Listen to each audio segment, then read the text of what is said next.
Turn off the printer and disconnect the power cord and data cables. Connect yourself to an anti-static device. Place the printer on a grounded anti-static mat. Remove ribbon and media. Loosen the printhead mounting screw. Open the printhead. Pull the printhead out of the printer. Slide the new printhead into the printhead connector until it stops. Push the printhead up to meet the guideposts.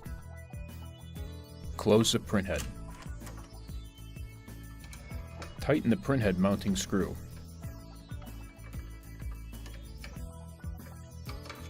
Open the printhead. Clean the new printhead. Close the printhead. Reconnect the power cord and data cables. Turn on the printer.